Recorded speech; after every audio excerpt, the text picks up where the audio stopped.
ចាសួស្តីបងប្អូនទាំងអស់គ្នាថ្ងៃនេះខ្ញុំមានមុខទៀតហើយគឺមាន់ចំហុយហើយមាន់ចំហុយនេះដែរគឺញ៉ាំដើម្បីបើកម្លាំងបើសុខភាពដោយសារមានថ្នាំចិននេះហើយថ្ងៃនេះធ្វើសម្រាប់ប៉ាដោយសារគាត់អស់កម្លាំងអីចឹងណាអញ្ចឹងយើងទៅមើលពីវិធីធ្វើទាំងអស់គ្នាចាជាដំបូងគឺយើងដាក់ទឹកចូលបន្តិច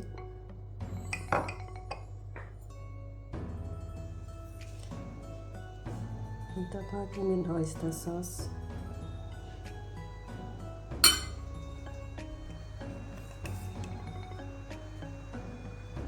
មានអំបិលបន្តិច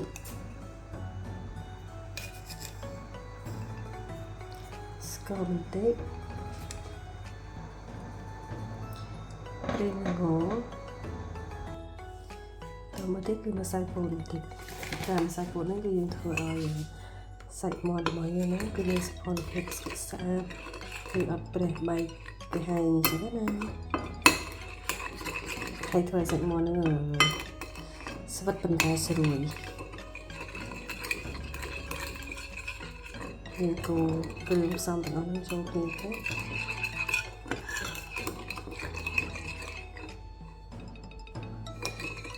ហើយនេះគ្រឿងផ្សំទាំងអស់បានចូលគ្នាល្អហើយយើងចាប់ផ្ដើមដាក់សាច់មាន់ម្ដង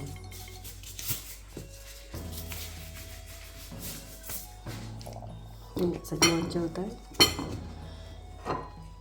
កន្លក់វាសព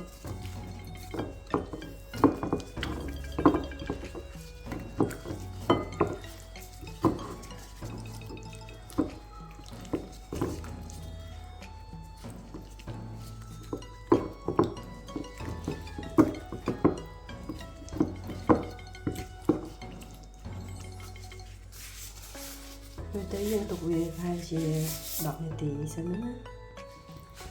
បន្ទាប់ពីយើងរក្សាវាបានតែ10នាទីហើយឥឡូវយើងរៀបចំដាក់ចំហុយវាម្ដង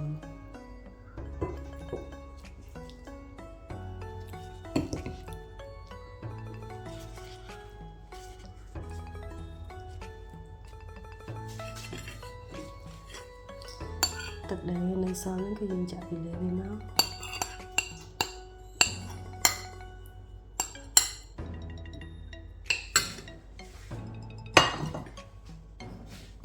បន្ទាប់មកគឺយើងចាប់ផ្ដើមដាក់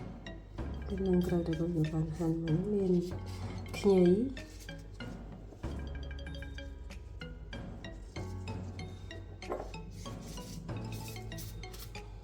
េះគឺថ្នាំចិន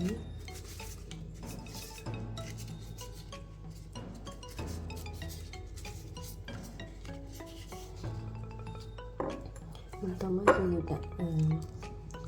ស្លឹកខ្ទឹម